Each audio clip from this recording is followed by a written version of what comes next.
My video for October 19th, 2017 is entitled Letter from Anna Who Loves Love. A lady from California sent me an email. Quote, I am a fairly new subscriber, have only watched a few of your videos, but I don't need to watch any more to know you.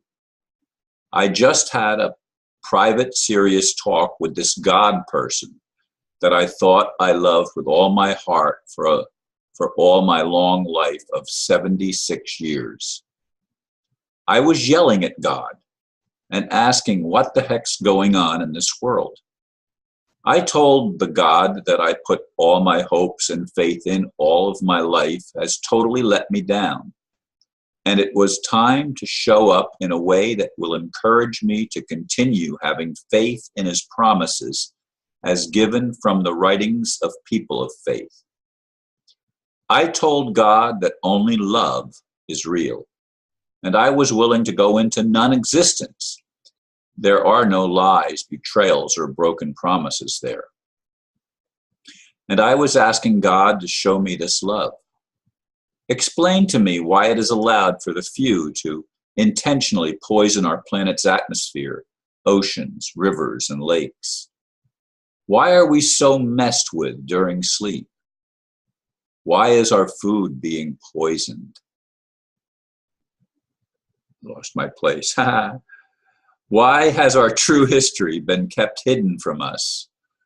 Why is there so much hunger, so much illness, too many harmful microwaves and EMFs? What happened to healthcare? What is happening to our children in underground bunkers?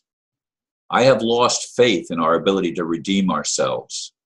If it is up to us, it seems we are losing our battle for freedom, justice, and abundance of peace, and all that is good.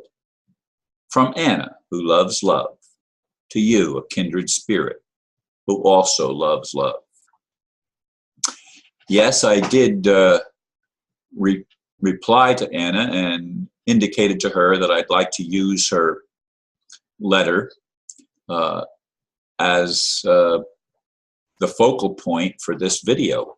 And she, of course, approved with joy, I guess. I mean, she seems to be a kindred spirit, and I'm sure she and I are not the only ones that are tired of living on a planet where it seems like the worst elements somehow have gained control of this planet, and it's the planet of lies, not the planet of truth.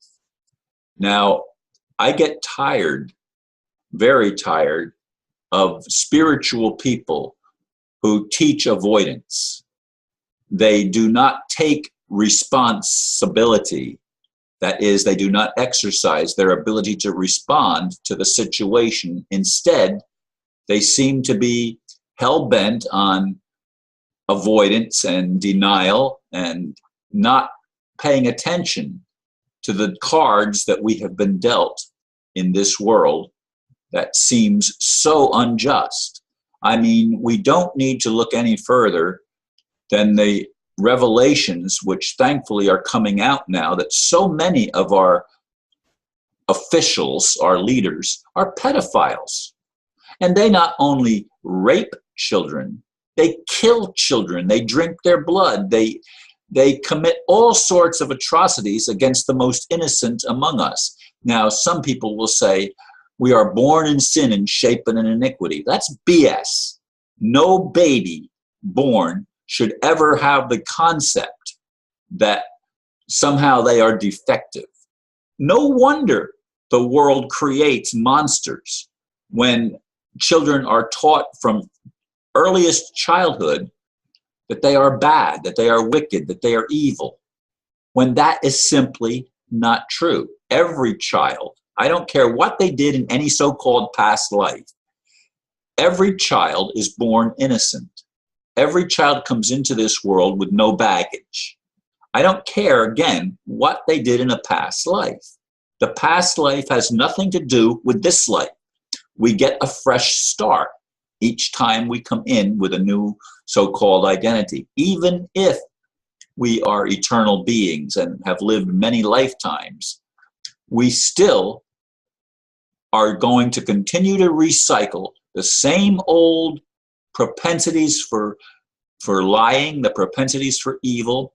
We're going to still recycle that again and again if we're taught that we are bad and there's something we need to do to make ourselves right. No, we need to embrace our innocence. And we've been taught guilt, guilt, guilt, just a little bit of guilt all of our lives by our parents who have been taught the same thing. And it's a cycle that just keeps repeating and repeating over and over and over again, like an unbroken record or a cracked record that just keeps playing the same words over and over again. You sinned, you sinned, you sinned.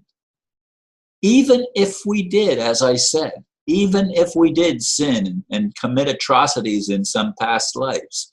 I mean, I had a past life recollection, whether real or not, it seemed real at the time that I had it, that I committed human sacrifice, that I was sacrificing children to some God. But any God that would require human sacrifice is not a loving God. I'm sorry, folks. I'm sorry. That is a God that has been twisted out of shape, that is demented, that is insane.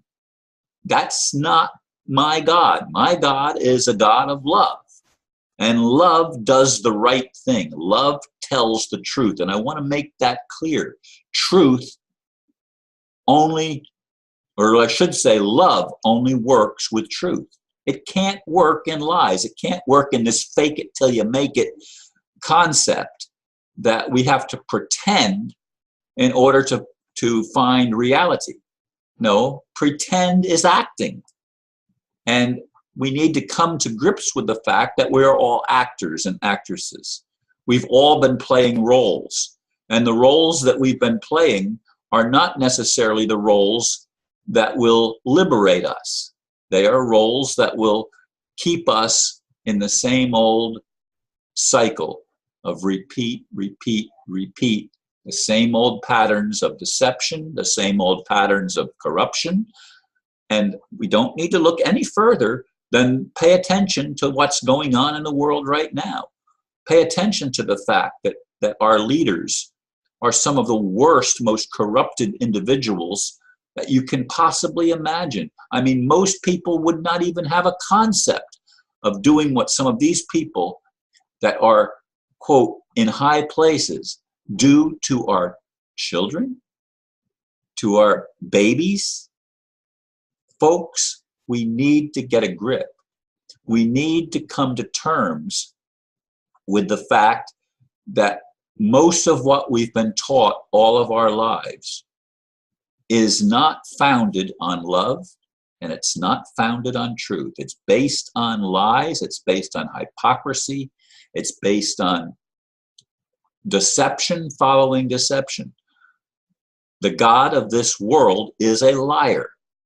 And yet that is the God that has created our religions. That is the God that has created all the wars. That is the God that profits from destruction, that profits from all sorts of evil, which is living backwards. When are we going to start living forward? When are we going to start taking responsibility, which means responding to the cards that we've been dealt and changing the deck?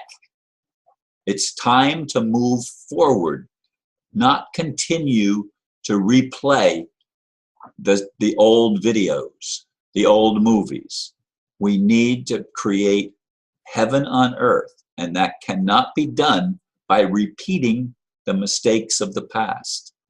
When are we going to wake up? I appreciate it when people like Anna, 76 years old, finally gets it. I appreciate it when all of us begin to wake up. All of us can be forgiven, even the people that have committed the worst atrocities, if they will own it and tell the truth. That's so important. You shall know the truth, and the truth shall set you free, but first it will piss you off. Yes, it will piss you off because you've done bad things. I've done bad things. We've all done bad things in past lives. The world is filled with repetition of evil. It's time to turn it around and taste the good, and taste the love and experience the blessings. Thank you for listening. Thank you, Anna, for sharing. Namaste.